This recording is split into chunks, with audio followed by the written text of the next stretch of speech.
اور یقیناً دور ہو گئی ہوگی جو یہ سوچتے ہیں کہ ہم اس لیے اچھے ہیں کیونکہ ہم شہر شہر نگر نگر گلی گلی گاؤں گاؤں جا کے گاؤں گاؤں کرتے ہیں.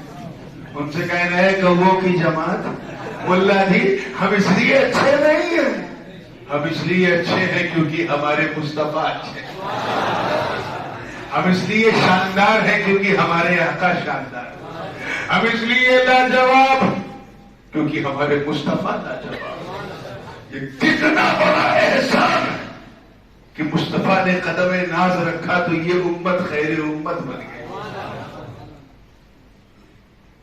ورنہ پچھلی امتوں کا کیا حال ہوا ہے بتایا جائے تو روکتے کھڑے ہو جاتے ہیں. قرآن پاک کی تلاوت کرو تو پتا چلے گا کسی پہ ہلکا, کسی پہ درمیانہ اور کسی پہ بہت بھاری عذاب آیا. کسی پہ تو ایسا آیا کہ خود بھی ڈوبے پوری دنیا لے ڈوبے. ان کے جرم مشترک تھے, مطلب مختلف تھے, لیکن ایک جرم ایسا تھا جو پچھلی تمام جن پہ عذاب آیا ان ساری امتوں میں مشترک تھا, کامن تھا. وہ تھا نبی کی توہین کرنا. وہ بے جھجک کرتے تھے. نتیجہ یہ ہوا کہ اللہ کا عذاب آ گیا. قوم نوح نے اپنے نبی کو اپنی طرح بشر کہا. اس جملے کو میں پھر دوہرا رہا ہوں. قوم نوح نے اپنے نبی کو اپنی طرح بشر کہا. ما نراک الا بشرا مثلنا. اللہ کا عذاب آ گیا. ان جاہلوں سے کہو کہ جب امت نوح کی طرح نہیں تو پھر امت مصطفیٰ بھی مصطفیٰ کی طرح. سب پڑھتے ہیں دیکھتے ہیں اللہ جانے مت ماری ہے. خدا جب دین لیتا ہے تو عقلیں چھین لیتا ہے, سمجھ میں نہیں آتا. خیر ایسا طوفان آیا کہ پوری دنیا ڈوب گئی. وہی بچے رہے جو نوح کی ناؤ میں تھے. جرم کیا تھا؟ نبی کی توہین. حضرت لوط علیہ السلام کی امت ایک امر شنیع شہوۃ من دون النساء پر مصر, ایک ایسی امت جو گناہ ایسا کرے کہ شیطان بھی شرمندہ ہو جائے. نبی نے روکا, کئی بار روکا. ایک دن نبی کی توہین کر دی کہ اے لوط اگر تو سچا نبی ہے تو اپنے خدا سے کہتے ہم پر آگ برسا دے, ہم یہ کام نہیں چھوڑیں. اتنا کہا تھا. بتاؤ نبی کی توہین ہوئی کہ نہیں؟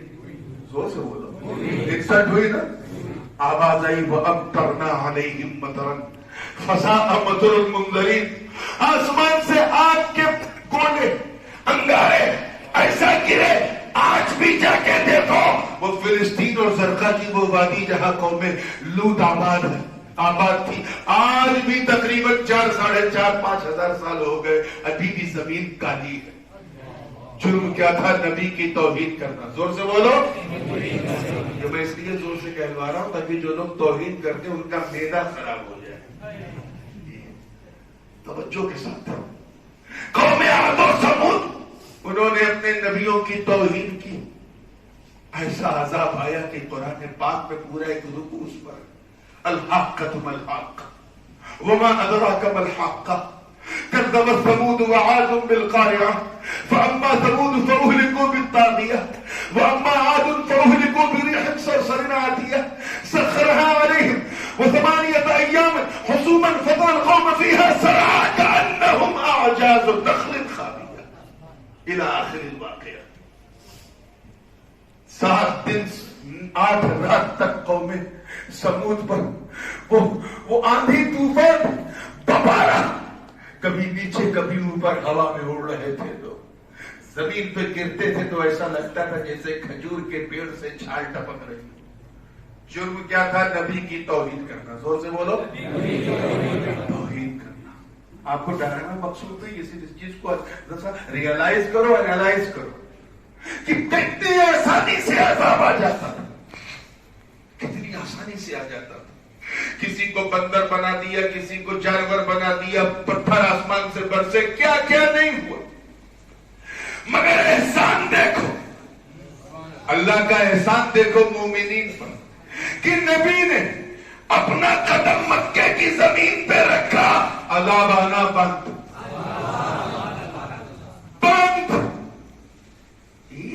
ایک نمرود تھا, عذاب آ گیا.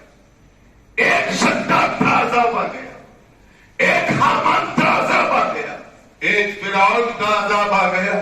حضور کے زمانے میں تو صرف مکے میں درجنوں فرعون تھے. ابو جہل ہو, ابو لہب ہو, عتبہ ہو, شیبہ ہو, ولید بن امیہ ہو, وغیرہ وغیرہ, عذاب آنے کو تیار نہیں. نبی کی راہوں میں کانٹے بچھائے گئے پھر بھی عذاب آنے کو تیار نہیں. ان کے جسم پاک پر اوجھڑی پھینکی گئی پھر بھی عذاب آنے کو تیار نہیں.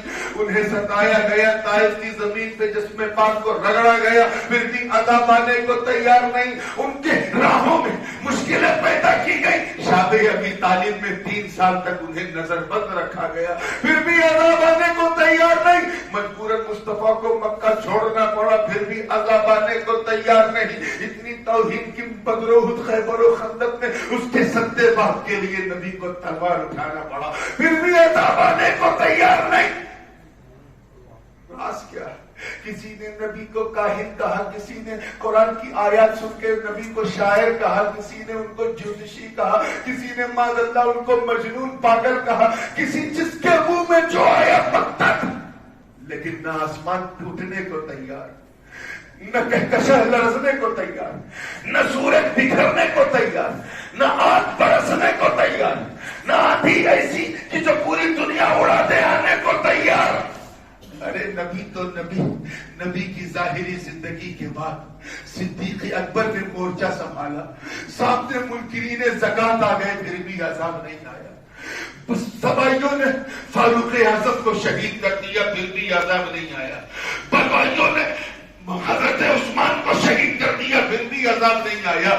خارجیوں نے علی شیر خدا کو شہید کر دیا پھر بھی عذاب نہیں آیا. یزیدی کتوں نے امام حسین کو شہید کر دیا پھر بھی عذاب نہیں آیا. ایک کے بعد ایک فتنے آتے رہے. جہمیت کا فتنہ آیا, قدریت کا فتنہ آیا, جبریت کا فتنہ آیا, اعتزال کا فتنہ آیا, رفض و خروج کا فتنہ آیا پھر بھی عذاب نہیں آیا. نیچریت کا فتنہ, چکرانویت کا فتنہ, بہائیت کا فتنہ, قادیانیت کا فتنہ, اور سب سے بڑا اور آخری فتنہ یعنی تمام فتنوں کی ماں وہابیت و سلفیت, نجدیت و دیوبندیت کا فتنہ آیا. نبی کی کردار کشی کا بازار گرم ہو گیا پھر بھی عذاب آنے کو تیار نہیں. نبی کو مر کے مٹی میں ملنے والا لکھا گیا پھر بھی عذاب آنے کو تیار نہیں. ان کے حاضر و ناظر علم غیب کا انکار پھر بھی عذاب آنے کو تیار نہیں. مصطفیٰ کے قدرت و اختیار کا انکار پھر بھی عذاب آنے کو تیار نہیں. نبی کے علم کو جانوروں, پاگلوں اور بہائم سے تشبیہ دی گئی پھر بھی عذاب آنے کو بولو تیار نہیں. قرآن تو بتا ریزن کیا ہے؟